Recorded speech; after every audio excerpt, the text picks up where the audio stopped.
안녕하십니까, 안배입니다. 오늘은 갤럭시 S20 울트라의 사진 기능을 한번 테스트해 보겠습니다. 저는 방금 투고를 해서 이렇게 S20 울트라를 가지고 왔습니다. 와, 좋다. 그래서 이 녀석의 1억 800만 화소가 과연 그 능력이 얼마나 뛰어난지 테스트를 해볼 텐데요.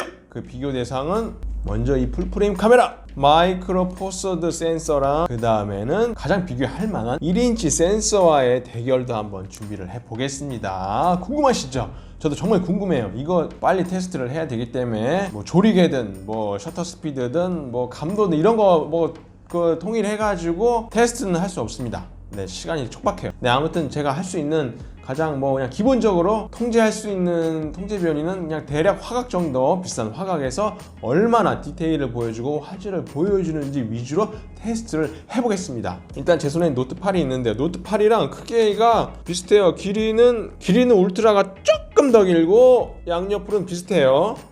요건 비슷해요. 이렇게 비슷합니다. 비슷하고 길이만 울트라가 약간 긴 정도고 두께도 뭐 거의 미세하게 울트라가 두께가 좀 더 얇아요. 울트라가 두께가 미세하게 얇은데 아무튼 카톡티가 어마어마하게 나온다는 점. 카톡티가 조금 아무튼 뭐 이런 거는 다른 리뷰 엄청 많아요. 그러니까 저는 카메라 위주, 과연 전문적인 카메라와 이 휴대폰 카메라의 성능 차이, 또 화질 차이가 어느 정도가 되는지 위주로 한번 보겠습니다. 출발! 네, 그렇게 해서 지금 중간 한번 사용을 해봤습니다. 지금 시간이 몇 시냐? 지금 한 3시간 동안 점심도 안 먹고 이걸 테스트했어요. 테스트했는데 중간 소감을 말하자면 1억 화소는 아무튼 뭐 어마어마한데 생각보다 용량이 그렇게 크지 않다는 점. 뭐 피사체에 따라서 용량이 클 수도 있고 작을 수도 있는데, 그 다음에 8K 영상은 저희 지금 8600K 컴퓨터를 쓰고 있는데 영상이 끊깁니다. 다음 카카오 플레이어로 지금 재생을 했던 것 같은데, 아무튼 8K 영상은 네, 컴퓨터가 버벅였습니다. 이 광학줌 4배의 렌즈가 상당히 좀 특이하긴 해요. 네, 심도 놀이를 할 수 있다는 걸 좀 놀랍고요. 지금 막 여기 떨리는 거 보시십니까? 줌 렌즈를 쓸 때에 4배 줌을 주로 테스트를 하고 있었는데 최소 초점 거리가 굉장히 먼 편입니다. 최소 초점 거리가 있어요. 그게 가까이 들이댈 수 없고요. 4배 모드로 찍었을 때의 최소 초점 거리를 보여드릴게요. 한 어느 정도에서 초점을 맞을 수 있느냐? 요거도 안 되고 요거도 안 되고 한 이 정도? 네, 이 정도에서 좀 잡는 것 같아요. 네, 마냥 들이댈 수 없다는 점 참고해 주시면 될 것 같고요. 그 다음에 로우 촬영은 1억 화소가 되지 않습니다. 제가 이거 1억 화소로 로우 파일로 찍으려고 했는데 로우 파일로 찍을 수가 없었어요. 아시는 분 댓글 남겨주시고요. 혹시 제가 못 찾는 것일 수도 있는데, 로우 촬영을 하려면 프로 모드에서 찍어야 되는데 거기 들어가면은 비율만 있고, 프로 모드에 들어가면 프로 모드에서 따로 1억 화소를 고를 수가 없었어요. 1억 화소를 고를 수 없고 그냥 비율만 고를 수도 있고 그냥 이대로밖에 안 찍히더라고요. 프로 모드로 하면 그냥 렌즈 하나로 고정이 되어 있어요. 그래서 어떤 렌즈로 찍히느냐, 요 메인 카메라, 요거 1억 화소 들어있는 거 있죠? 요 메인 카메라, 센서 제일 큰 거, 그 카메라로밖에 로우 파일을 촬영할 수 없고요. 그 다음에 화소도 1200만 화소, 조금 안 되게 1100 몇백만 화소인데 아무튼 약 1200만 화소로 고정이 되어서 촬영이 가능합니다. 그리고 배율은 뭐 이렇게 카메라는 뭐 10배까지는 되는데 사실 의미가 없어요. 이거는 뭐 광학줌이 아니기 때문에. 이 휴대폰을 1억 화소를 로우로 찍는다면은 그걸 엄청난 용량이나 또 그걸 감당하기가 조금 뭐 힘든 면이 있겠죠. 그래서 아마 1200만 화소 로우 파일로 고정을 시킨 것 같고요. 다른 렌즈를 쓸 수 없다는 게 조금 아쉬움이 있어요. 마저 그럼 테스트를 진행하겠습니다. 자, 그렇게 해서 파일을 한번 살펴보겠습니다. 자, 먼저 좌측이 1억 화소로 찍은 거고 우측이 동일한 카메라로 1200만 화소로 찍었습니다. 카메라 보시면은 이제 1억 화소로 설정을 할 수도 있고, 그 다음에 1200만 화소 3대4 사이즈, 그냥 3대4라고 써 있으면 그냥 1200만 화소로 찍히고 3대4에 108이라고 써 있는 게 있어요. 108이 맞나?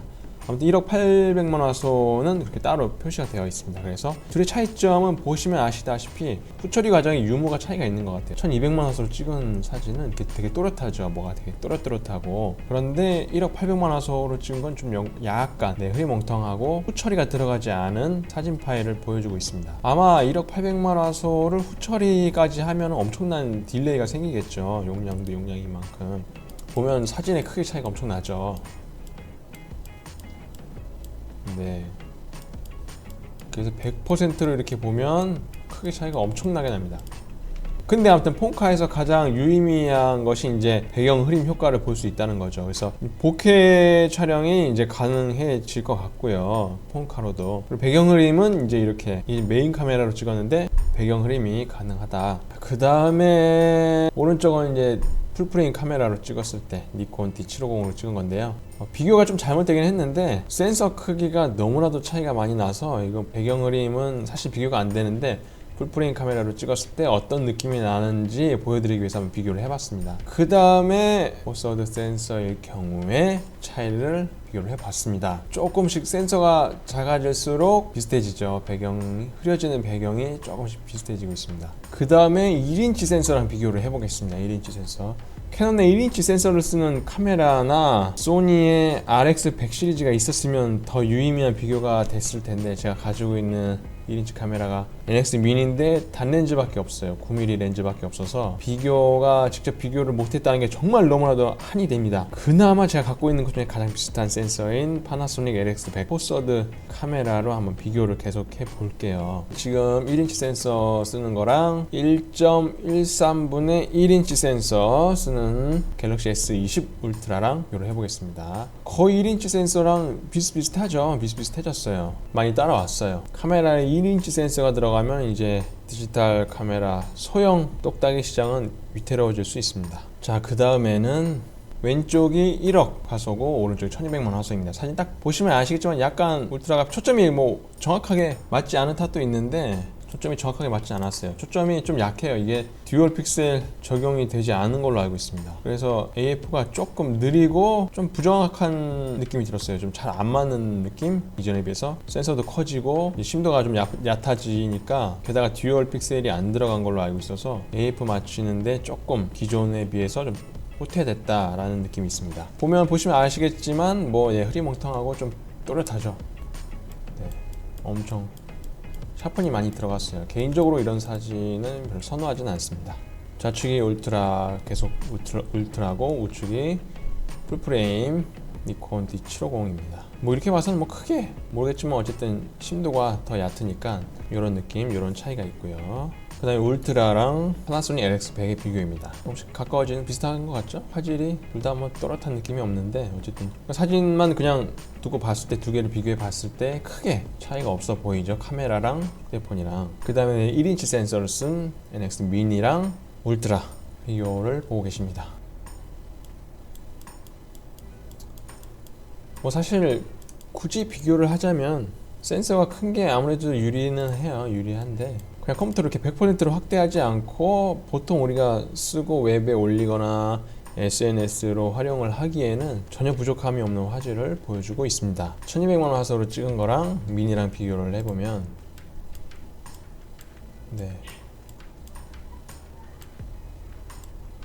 우리가 그냥 일반적으로 봤을 땐 또렷한 느낌이 있는 1200만 화소 찍은 게 더 화질이 좋아 보이긴 하죠. 근데 NX 미니도 후 처리를 통해서 샤픈을 주거나 보정이 들어가면 또 달라질 수 있는 얘기인데 일단 이렇게만 봤을 때는 1200만 화소를 찍은 울트라가 좋아 보이는 효과는 있습니다. 그 다음에 세 번째 비교는 망원 카메라를 비교를 해봤는데요. 울트라는 4배 줌이 광학 줌입니다. 4배. 갤럭시 S 울트라를 쓰게 되면 망원을 누르면 5배로 설정이 되는데 5배는 하이브리드 줌이라서 순수 100% 광학 줌이 아니에요. 그래서 4배로 낮춰줘야 순수 광학적인 4배를 쓸 수 있습니다. 그래서 4배를 사용하면 환산 화각이 103mm, 4mm 된다고 해요. 그래서 저는 풀프레임 105mm로 찍어 보았습니다. 저렇게 4로 찍었는데 차이가 심하게 나죠. 그러니까 크롭 센서 1.5나 1.6 센서 이상에 되는 카메라랑은 비교가 안 되죠. 사실은 비교하는 것 자체가 모순인데 어쨌든 제가 여기서 비교를 하고자 했던 거는 화각이 104mm 그 화각이 실제로 광학적으로 촬영이 되느냐가 궁금했기 때문에 두 개를 비교를 해봤습니다. 대충 비슷한 화각이 나오는 것 같아요. 화질을 보시면은 어쨌든 망원 렌즈이기 때문에 약간의 그 배경 흐림, 요 뒤에 배경이 더 멀리 있었다면 더 흐려졌을 배경인데 공간이 좁기 때문에 이 정도밖에 흐림이 안 되는데 어쨌든 망원 렌즈가 있다는 것 자체가 고무적이긴 한데 제가 앞서 이야기했듯이 최소 초점 거리가 굉장히 이 정도 길기 때문에 카페에서 배경 날림하거나 그 원근 압축 효과 뭐 그런 것들을 노리고서 내 앞에 있는 커피나 음식들을 찍으려고 한다고 하면 일어서야 됩니다. 일어서서 멀리 가서 이러고 찍어야 됩니다. 그래서 한 가지 아쉬운 게 4배 줌 좋아요. 4배 줌 좋은데 2배 줌 50mm 정도의 화각이 정말 가장 더 많이 쓰일 텐데 앞에 뭐 SNS나 뭐 커피나 뭐 사물들을 찍기에는 큰 센서와 낮은 조리개 값으로 50mm 렌즈를 그러니까 2배 줌을 넣어줬다면 어땠을까? 더 많이 쓰이지 않았을까 싶은 생각이 있어요. 그래서 네, 이건 비교는 사실 105mm까지 제가 당길 수 있는 다른 카메라들이 없어서 풀프레임 카메라랑 비교를 할 수밖에 없었습니다. 그리고 S20 울트라는 4배 줌에서 10배 줌까지 10배 줌까지는 하이브리드 줌인데 그 이상으로 그 위로 올라가게 될 경우 디지털 줌을 쓰기 때문에 화질이 매우 나빠지게 됩니다. 그래서 지금 10배 줌만 보아더라도 화질이 많이 나빠졌는데 30배 줌은 네, 완전히 나빠졌죠. 더 나빠집니다. 풀프레임 카메라로 200mm를 당겼을 때에 대충 어느 정도 화각이 나오나 해봤더니 그냥 얼추 비슷한 게 8.5배 정도 되는 것 같아요. 이게 뭐 확실히 정확한 건 아닌데 어쨌든 제가 가지고 있는 카메라 렌즈로 했을 때 그냥 얼추 그냥 비슷하게 8.5배 정도 되는 것 같아서 두 개 비교해서 찍어봤습니다. 배경 흐림 차이는 뭐 비교가 안 되죠. 그냥 그래서 이어서 나가서 야외에서 촬영을 했을 때 어떻나 보면은 8.5배랑 200mm랑 찍었을 때 이렇게 배경 흐림이 확실히 다르죠. 화각이 이 정도 화각이 된다 이 정도로 보시면 될 것 같고요. 오른쪽에 갤럭시 S20 울트라의 4배랑 그 다음에 한 102mm 정도로 찍었어요. 화질 차이가 100% 광학으로 찍은 거기 때문에 화질이 나쁘지 않을 거예요. 하지만 폰카의 그 센서의 그 크기의 한계로 인해서 요 정도. 네. 그리고 망원으로 찍게 되면은 1200만 화소로 찍힙니다. 망원 카메라는 스펙상 4800만 화소인데 4배로 찍을 경우에도 그 4800만 화소로 찍힌 게 아니고 1200만 화소로 찍힙니다. 그래서 4배로 찍었고 지금 10배로 했을 때 그러니까 10배까지는 그래도 화질이 최소한으로 많이 나쁘긴 나쁘다. 그러니까 하이브리드 줌이 지원되는 4배 이상 10배까지는 그래도 화질 손실이 최소한으로 사진을 찍을 수 있는데요. 근데 그 이상으로 넘어가면 디지털 줌이기 때문에 30배만 돼도 우회지고 벌써 화질이 좋지 않나요. 초점이 안 맞을 수도 있는데 아무튼 30배만 돼도 엄청 이게 초점 맞추기 쉽지 않습니다. 엄청 흔들흔들 거려가지고 100배는 뭐 말할 것도 없습니다. 이거는 뭐 진짜 뭐 줌 능력만 따지고 봤을 때는 뭐 굉장한데 뭐 화질까지 이제 엮어서 본다면 크게 의미는 없죠. 어쨌든 저 멀리에 있는 가게 간판의 번호를 알고 싶을 때는 이용할 수 있습니다. 네, 이것도 화각 비교 제가 굉장히 많이 찍어 놓긴 했네요. 화각 비교 차원에서 올리려면 102mm로 찍은 거랑 4배로 찍으면 화질이 굉장히 손실 없이 광학줌으로 쓸 수 있습니다. 광학줌. 그 다음에 왼쪽은 4배로 찍은 거고 오른쪽은 10배로 찍었습니다. 4배와 10배의 화질의 차이를 비교하고 싶었어요. 그래서 왼쪽이 4배, 오른쪽이 10배인데요. 그 피사 차이 크기를 최대한 비슷하게 해서 찍으려고 했는데 실패를 했습니다만 어쨌든 대충 비교할 수 있겠죠. 그래서 딱 봐도 왼쪽 4배가 또렷해요. 화질이 되게 또렷하고 좋은데 오른쪽은 흐리멍텅하죠. 약간의 색소자 같은 게 보여요. 보랏빛 보이는데 아무튼 그래서 10배 하이브리드 줌이지만 광학적인 4배 줌은 따라갈 수 없다. 아무튼 이 정도도 양호하죠. 사실상 뭐 SNS용이나 웹용으로는 뭐. 그 다음에 이것도 화각 비교가 되겠습니다. 20 울트라는 마운트 렌즈가 13mm고 제가 갖고 있는 렌즈 1424 렌즈로 14mm로 찍었을 때를 비교해 보겠습니다. 4대3 비율이라서 3대2 비율보다 위아래가 좀 더 나오죠. 근데 이제 비교를 해보시면 우측은 대충 비슷한 위치에 있고 왼쪽을 보시면 14mm가 조금 더 넓게 찍혔어요. 그죠? 렌즈마다 조금의 차이가 있어요. 렌즈마다도 뭐 14mm로 표시로 되어 있지만 그 모든 회사의 렌즈가 다 똑같은 화각을 나타내주고 있지는 않거든요. 그래서 지금 S20 울트라의 13mm가 니콘의 1424의 렌즈보다 화각이 조금 좋습니다. 미세하게 좁아요. 그래서 놀이터를 찍었는데 보시면 오른쪽이 거의 비슷하죠. 오른쪽이 거의 좀 비슷한데 왼쪽을 보면 인도가 다 나오는데 여기 인도가 좀 잘렸어요. 어쨌든 그래도 엄청나게 광각 렌즈예요. 이 정도의 광각 렌즈를 쓴다고 하면은 근데 어쨌든 화질이 꽤 준수해요. 왜곡도 잘 잡아주고 있고요. 이 사진을 보시더라도 그러니까 오른쪽 끝을 맞췄을 때 왼쪽이 훨씬 더 많이 나오죠.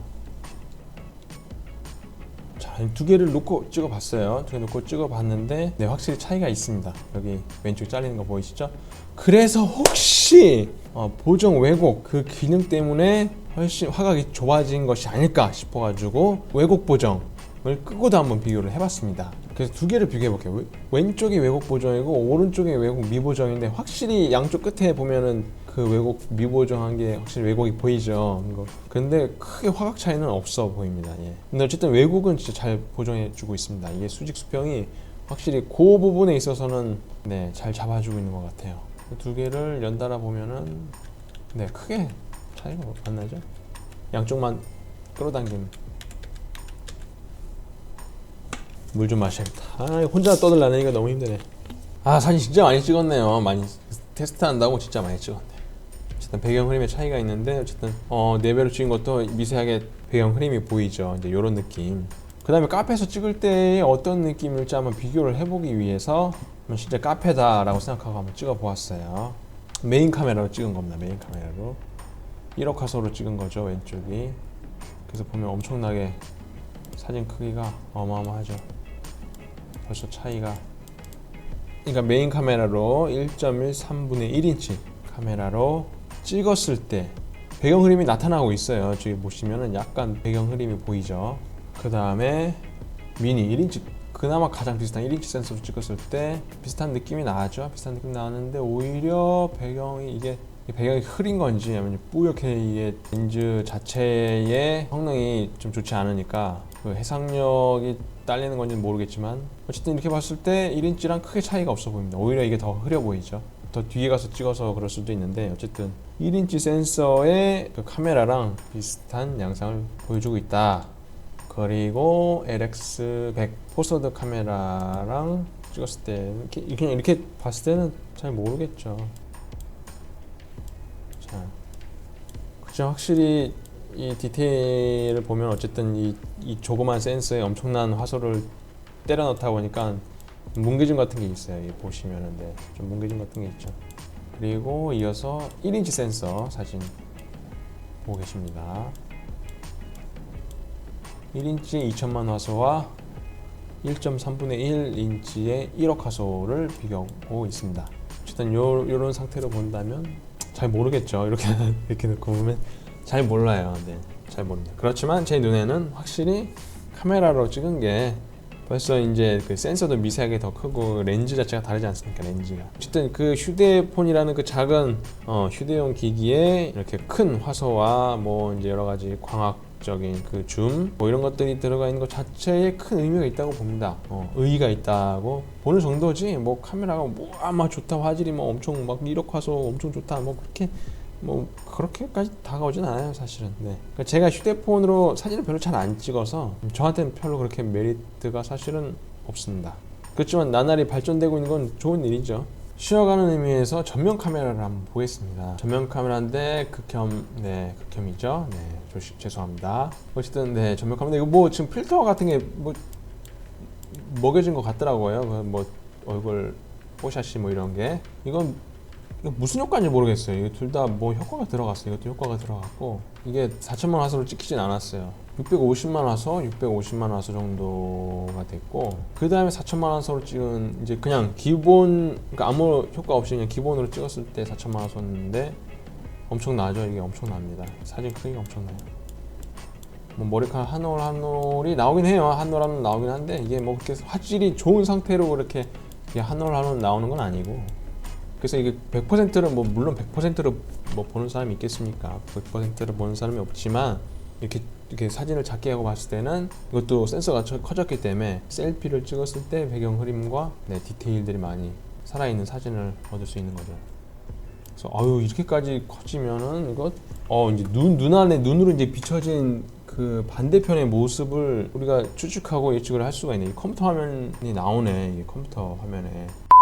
그 다음에 이제 2배 줌을 한번 눌렀을 때의 비교인데요.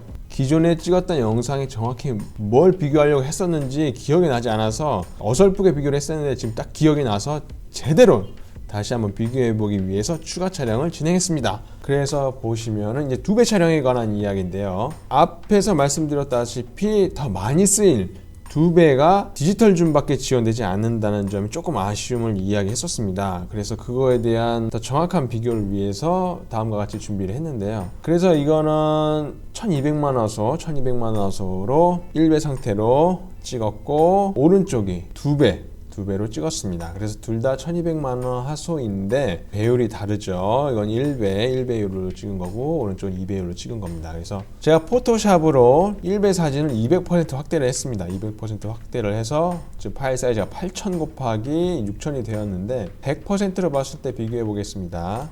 주로 여기 컵뚜껑에 초점을 맞췄기 때문에 이 부분 위주로 한번 보시면 화질이 거의 비슷해요. 그래서 디지털 줌이 소프트웨어적으로 2배 뻥튀기 하지 않았나 싶습니다. 그래서 이제 밑에 보시면 오히려 1배로 찍고 확대를 한 사진이 오히려 좀 더 또렷하죠. 이게 뿌연데 이게 심도 때문에 이렇게 될 리는 없을 텐데요. 아무튼 뿌였습니다. 처리로 이 배경을 날리진 않았겠죠, 설마. 2배 사진과 1배를 200% 뻥튀기해서 200%로 확대를 해서 두 개 사진을 비교해 봤을 때는 두 사진의 차이가 없어 보입니다. 그래서 안타깝게 2배로 찍으면 화질이 별로 좋지 않을 거예요. 광학줌 아니면 하이브리드 줌까지는 쓰셔도 될 것 같습니다.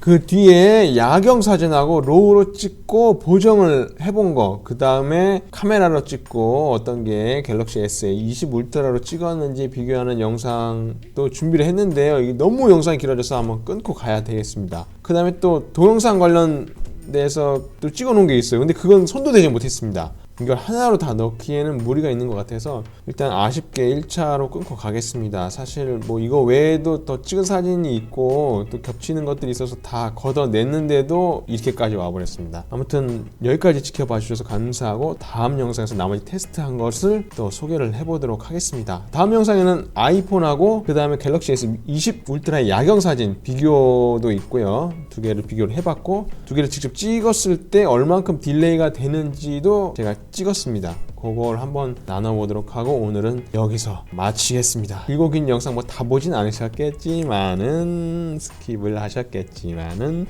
아무튼 여기까지 봐주셔서 감사합니다. 다음 영상에서 뵙겠습니다. 카트!